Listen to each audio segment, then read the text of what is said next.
Hello everyone, and welcome to our Week 2 class. I can't believe we are already in Week 2, so time is certainly flying by quickly. So last week we started talking about object-oriented programming, and we saw some examples and completed the assignment during recorded class. Today we will build upon this foundation and talk about key concepts in object-oriented programming called inheritance and polymorphism. I will first do a PowerPoint presentation, then go over the Unit 2 material, then I'll demonstrate some code, and then I'll go over the weekly assignments as well. Okay, a very powerful and fundamental topic in object-oriented programming is inheritance. It allows us to create a class that inherits all the methods and properties from another class. The original class is called the parent class, while the inheriting class is called a child class. It can also be called superclass and subclass, or even a base class and derived class. So in essence, the child class inherits everything that is in the parent class, and then either modifies some parts of the parent class, or adds more methods and attributes to it. When we modify an inherited child class's method, we call this overriding the method, and I'll show you examples later. So in this code we created two classes, bird, which is the parent class, and penguin, which is the child class. In general, when you create classes and subclasses, you go from general parent classes to specific child classes. So that's why we create the bird class, which is a generalistic type class.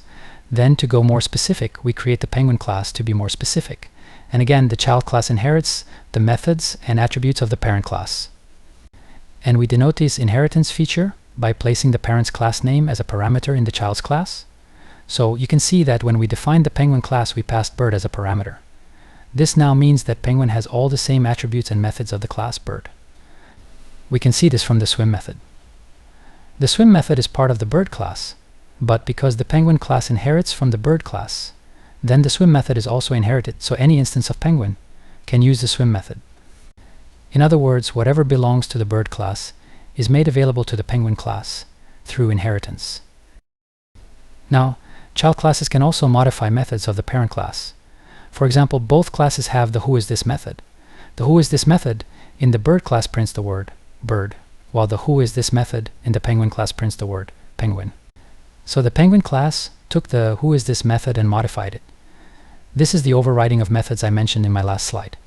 We simply took an inherited method and changed it so it suits our child class method. And another thing we can do as part of inheritance is we can extend or add to the inherited class. For example, the bird class only has a swim method. Well, our penguin class will inherit that method, and it will add a run method as well. So now the penguin class will have access to the inherited swim method and the newly created run method. However, the parent class does not inherit back from the child. So while the penguin class has inherited everything from the bird class, and then it has created a new method called run, this run method is only available to the penguin child class, but not to the bird parent class. It's just how inheritance works from parent to child, not child to parent. Alright, let's see this code in action. So I'll open it in a code file. Alright, let's work with this code example to better understand the concepts I just discussed. This code example will help us to explore the concept of inheritance in Python. And this simple example involves birds and penguins. First, let's take a look at our parent class bird. This class has an initializer method, which is the init method followed by a method to identify the bird, which is the whoisThis method, and finally a method to make the bird swim. Now, in the bird class, the init method prints bird is ready when an instance is created. The whoisThis method prints bird, and the swim method prints swim faster. Alright, let's look at the child class called penguin that inherits from bird. This means penguin will have all the methods and properties of bird, but it can also have its own. So you can see in the first method in the penguin class that we override the init method from the bird class. And the syntax to do that is we use super.init to call the initializer of the parent class bird, which allows the phrase bird is ready to get printed first. Then the rest of the init method in the penguin class allows for the phrase penguin is ready to be printed. We also override the whoisThis method to print penguin instead of bird. So this is a simple classical example of overriding methods. And last but not least, we add a new method called run that prints run faster. This run method is a new method that only appears in the penguin class, and not the bird class. Now, let's create an instance of penguin and call its methods. Here, we create an instance named Peggy of the penguin class. When we initialize Peggy, the init method of penguin is called, which in turn calls the init method of bird. This prints bird is ready, followed by penguin is ready. Next, when we call Peggy dot, who is this? It doesn't call the who is this method in bird, but instead, it uses the overridden method in penguin and prints penguin. And when we call Peggy.swim, it uses the inherited swim method from bird and prints swim faster. Finally, Peggy.run calls the new run method in penguin and prints run faster. So let's run this code and verify the expected behavior.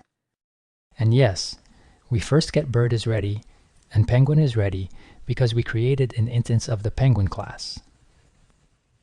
Then we get penguin because we called the Peggy dot, who is this method. Then we get swim faster because we called the swim method. And we get run faster because we called the run method of the penguin class.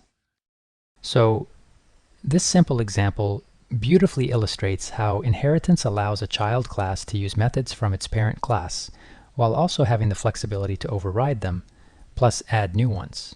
Again, this is a fundamental concept in object-oriented programming, enabling code reusability and extensibility. So polymorphism is the ability of something to be processed in more than one form. The word itself gets its roots from the Greek language, where poly means many and morph means change form or change shape. And if you are familiar with Greek mythology, Morpheus is the god of dreams, or the god of sleep, where he sends creatures to dreamers in their sleep of different shapes, forms, and types. So how does this relate to object-oriented programming? Well, it's actually one of the key concepts in OOP, and we touched upon it last week when we discussed inheritance, and specifically overriding our methods. Remember when we had one method in a child class override the same method from another class? This was one type of polymorphism.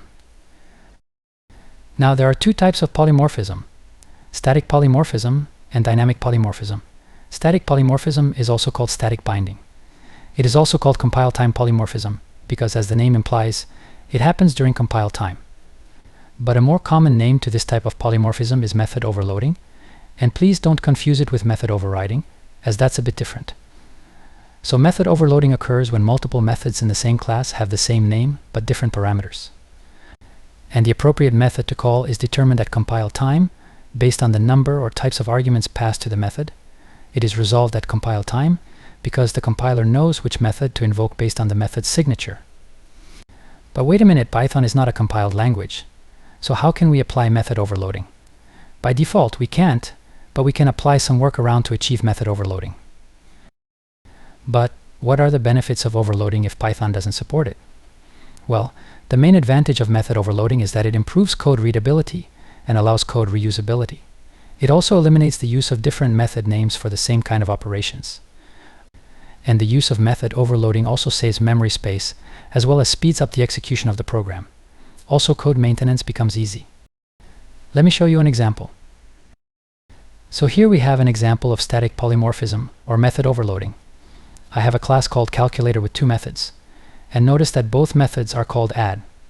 The first add method has two parameters, a and b, while the second method is also called add, but instead of two parameters, this one has three parameters.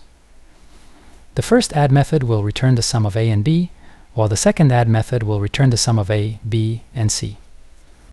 So depending on how many arguments are passed to the method call, the proper method will run. The last few lines in my code example shows that. I first create an object of my calculator class. Then I create one variable that calls the add method of the calculator class with two arguments and another method call with three arguments.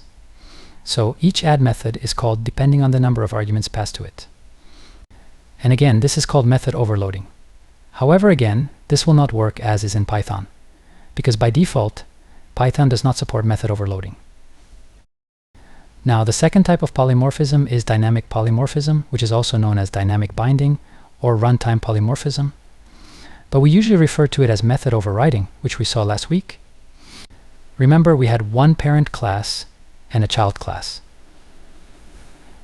The child class had a method with the same name as in the parent class, but its implementation was slightly different, and the appropriate method to call is determined at runtime based on the actual object's type, meaning it depends on the actual object's class.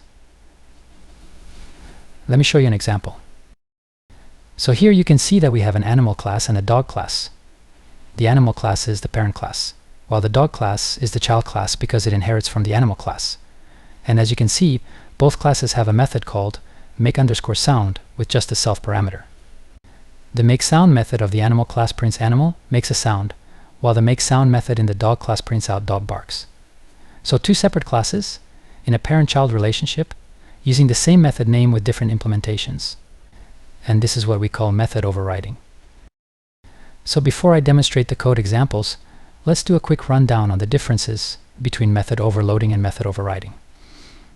Method overloading is called static polymorphism or compile-time polymorphism, and focuses on differentiating methods in the same class, while runtime polymorphism, which is also called dynamic polymorphism, focuses on overriding methods in derived classes to provide specialized behavior. Now, the choice of which method to execute depends on whether you are working with a base class reference or an actual object of a derived class. So polymorphism allows you to write more flexible and extensible code, which makes it a valuable concept in object-oriented programming. Alright, so we're going to dive into a fundamental concept in object-oriented programming called static polymorphism, also known as overloading. I'll illustrate this using this simple Python example. Static polymorphism, or overloading, allows methods in one class to have the same name, but different parameters. This means you can define multiple methods with the same name, but different signatures. Now, in many programming languages like Java or C, method overloading is a common practice. However, Python handles it a bit differently, as it does not support method overloading in the traditional sense. So, in this code example here, we have a calculator class with two add methods. So, same method name. But the first add method takes 2 parameters, and the second add method takes 3 parameters. Again, in many programming languages, you could have both these methods coexisting, but in Python, the second add method will overwrite the first one. This is because Python does not support method overloading natively. So, when we create an instance of the calculator class and call the add method with 2 arguments, Python will throw an error because it expects 3 arguments, not 2. Why? Well, because the first add method definition is overwritten by the second one, which now expects 3 arguments, and not just 2 arguments. So let's see this in action. I'll run this code as is. And we get an error as expected. The error is basically saying that this line of code is missing 1 more argument. And when I go back to my code, I see that this line of code is throwing the error because this add method with 3 parameters is the one to use because it has overwritten the first add method with 2 parameters. Okay, so now we know the problem and the cause. But what's the solution? So, to achieve similar functionality in Python, we can use default arguments or variable length arguments. And here's a modified code to handle both 2 and 3 arguments using default parameters. So instead of having 2 add methods, I have just one add method with self, A, B, and C parameters. But notice that the C parameter is defaulted to a value of 0. This is one way to get around the overloading issue in Python. So if I pass 2 arguments to this add method, it will be a plus B plus 0. But if I pass 3 arguments, then it will be a plus B plus whatever value the third argument holds. So it will no longer be defaulted to 0. Let me run this code to confirm. Yup, I get 5 and 9 as expected. Adding 2 and 3 gives us 5. And adding 2, 3, and 4 gives us 9. So this is how we can bypass the overloading concept in Python. When we call add with 2 arguments, the third parameter c defaults to 0. But if we call add with 3 arguments, it uses the provided value for c instead of the defaulted value of 0. Now, this is all nice and good, but this is only good for 2 and 3 numbers. What happens if I don't know how many numbers I'll be adding? What if I have 4 numbers, or 10 numbers, or 50 numbers? What then? Well, another workaround is to us the variable length argument option. And to do that, let's review this code. In Python, when you don't know the number of arguments that will be used in our function, we use the *args parameter. This parameter is a wildcard to allow as many parameters as needed. Here, we have a calculator class with just a single add method that uses variable length arguments. The odd-looking *args parameter allows the method to accept any number of arguments.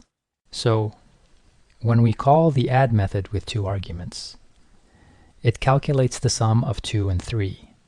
And when we call the add method with 3 arguments, it calculates the sum of 2, 3, and 4. And when we call the add method with 7 arguments, it still calculates the sum of these 7 numbers. So, variable length arguments in Python allow a function to accept an arbitrary number of arguments. The *args syntax collects these arguments into a tuple, which we can then iterate over or pass to other functions like the sum function in this example. This approach makes our add method flexible and capable of handling any number of parameters, which effectively simulates the concept of method overloading. And there you have it.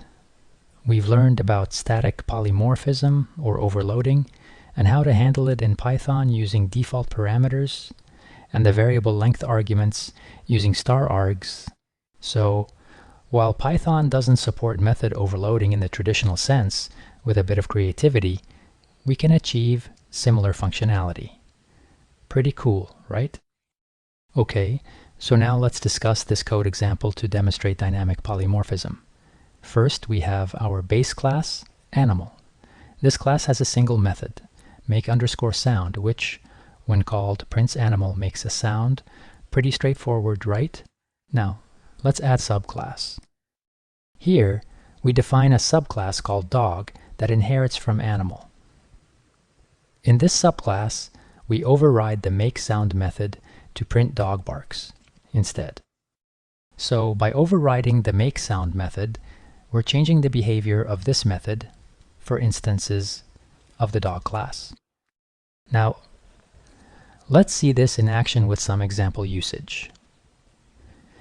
Here we create an instance of dog and assign it to the variable animal1.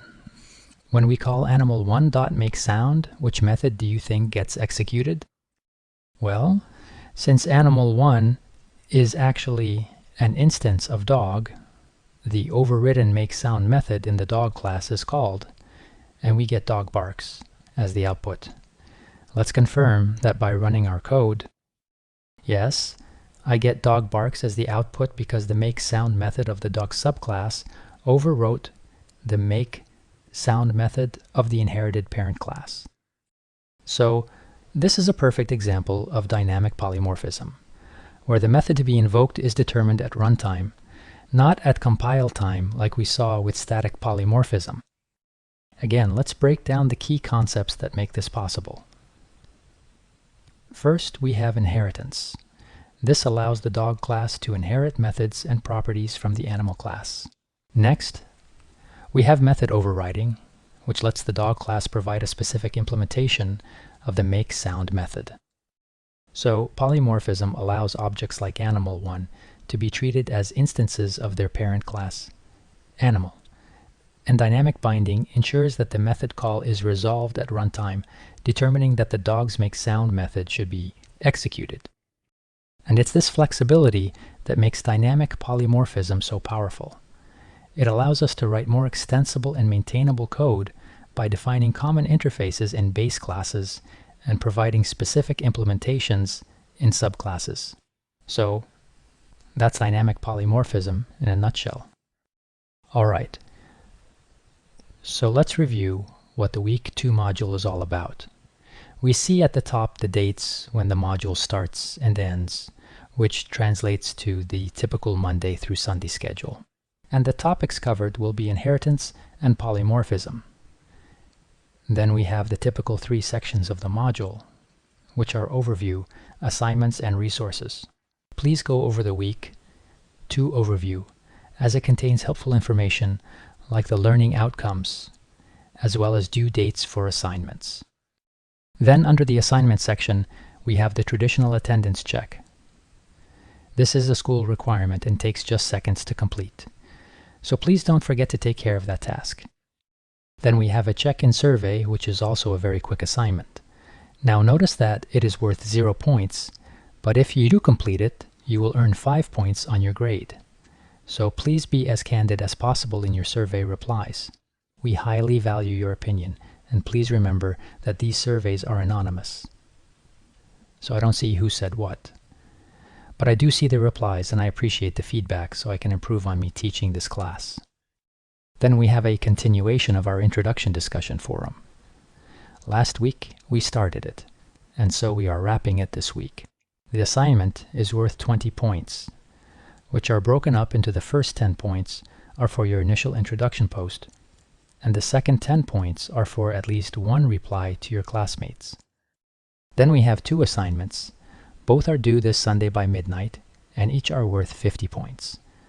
I will go over them for you in just a moment.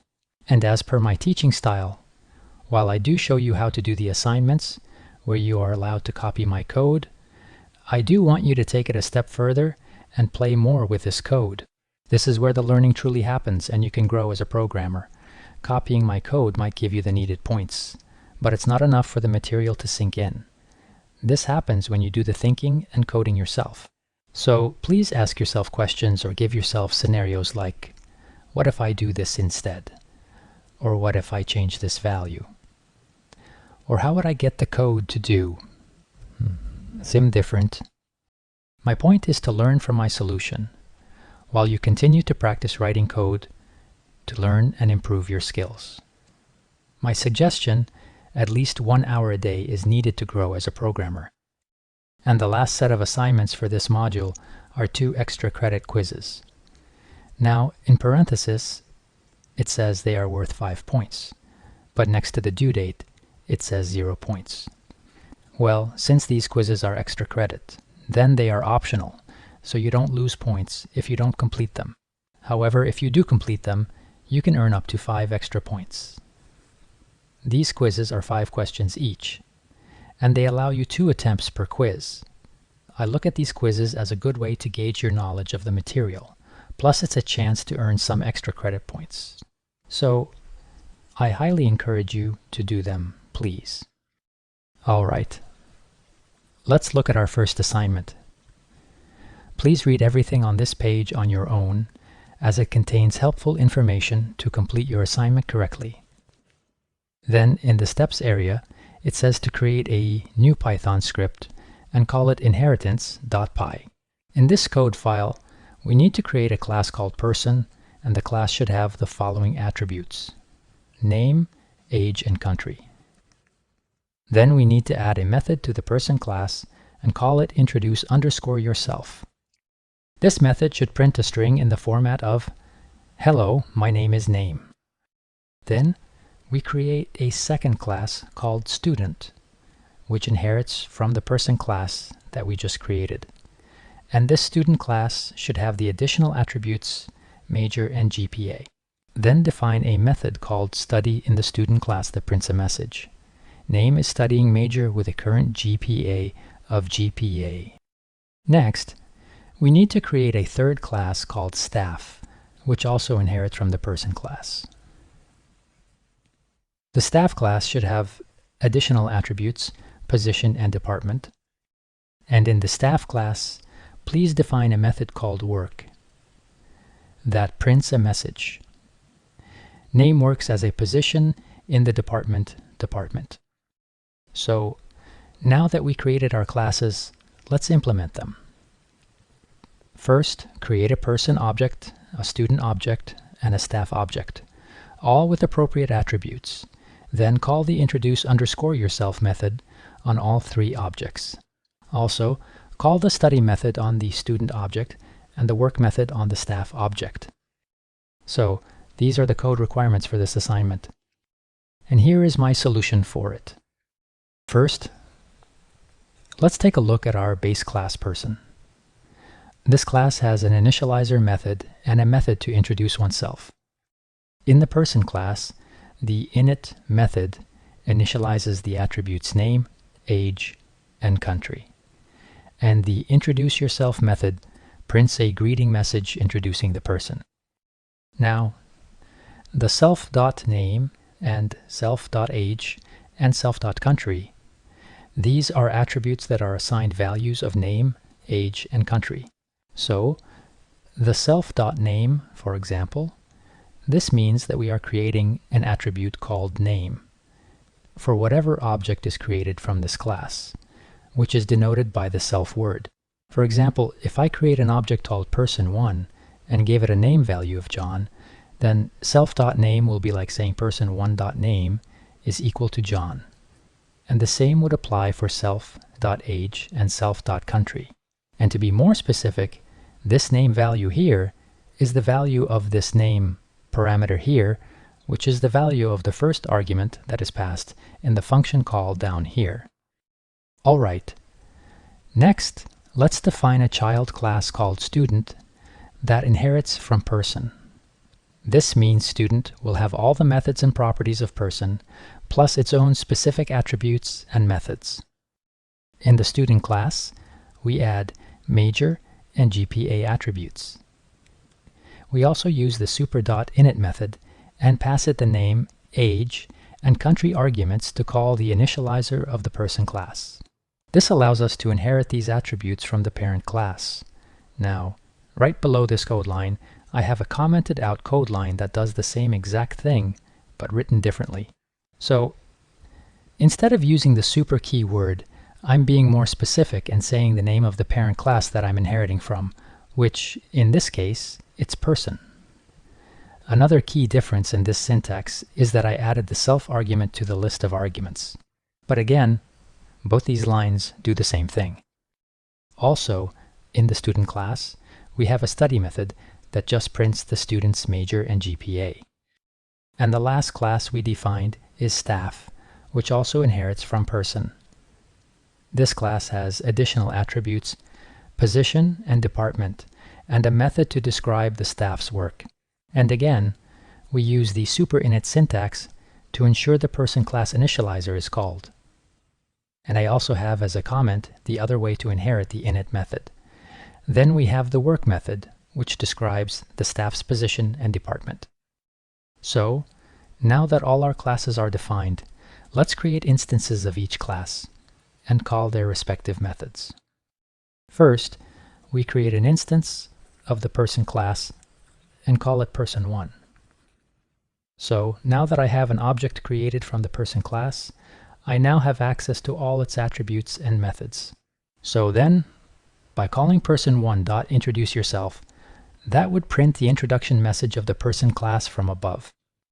Next, we create an instance of student named student1, and calling student1.study prints the major and GPA, and student1.introduceYourself prints the introduction message. This is possible because the student class inherited the introduceYourself method from the person class. And finally, we create an instance of staff named staff1, and calling staff1.work prints the position and department attributes, and staff1.introduceYourself prints the introduction message, again, because it inherited this method from the person class. So that's how, and that's why it can call this method, which is not part of the staff class. Alright, let's run this code to verify the expected behavior. On the first outputted line, I get, "Hello, my name is John. I'm 25 years old and I'm from USA."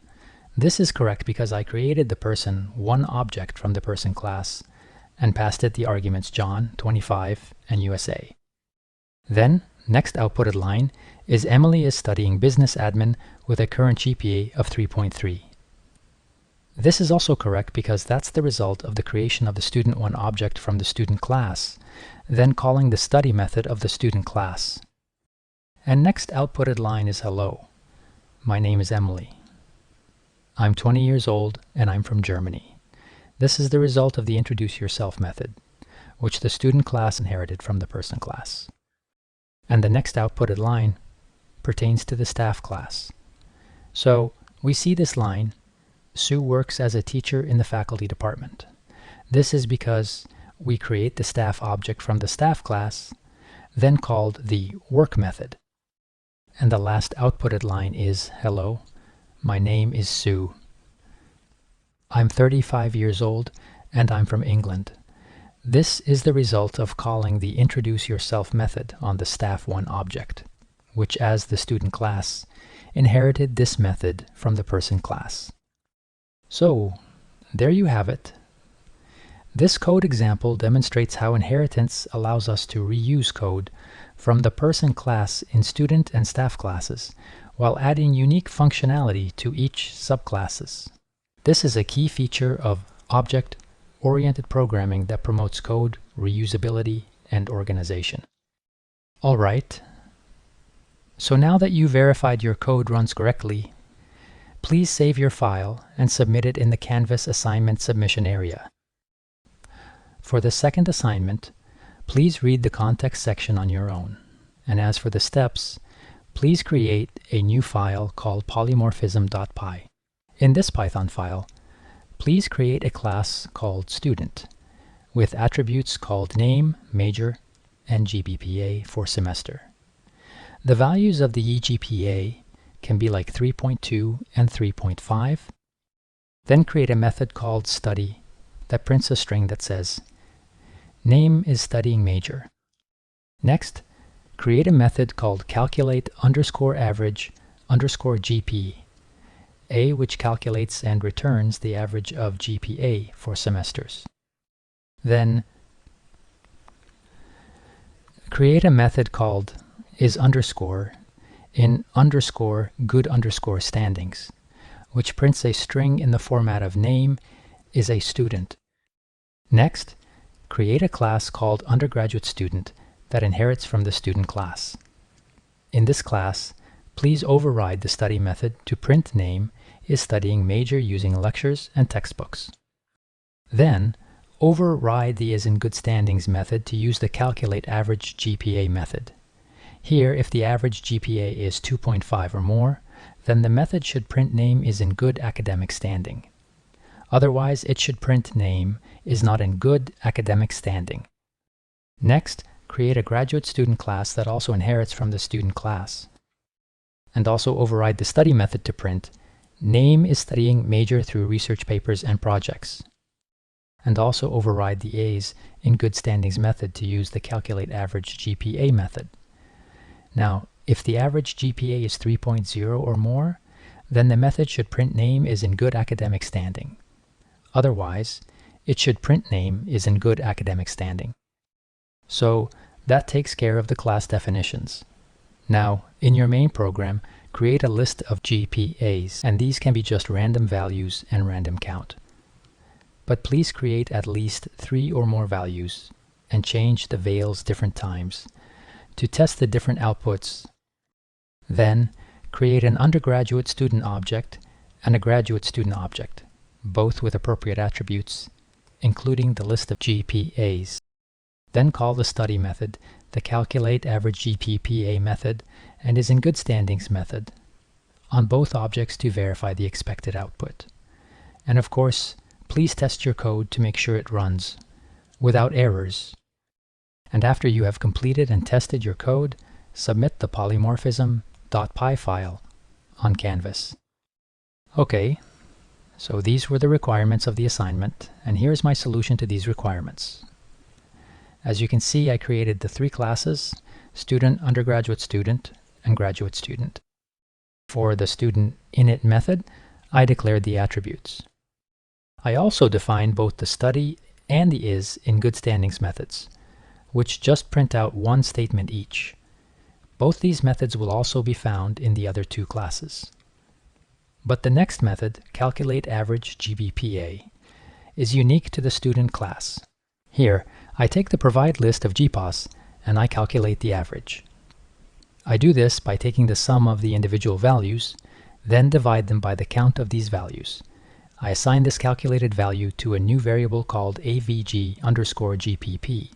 Then I return this value to the key A. Then I return this value to the function call. Then the next two classes do pretty much the same thing. They both inherit from the student class, and they both override the study method and the is in good standings method.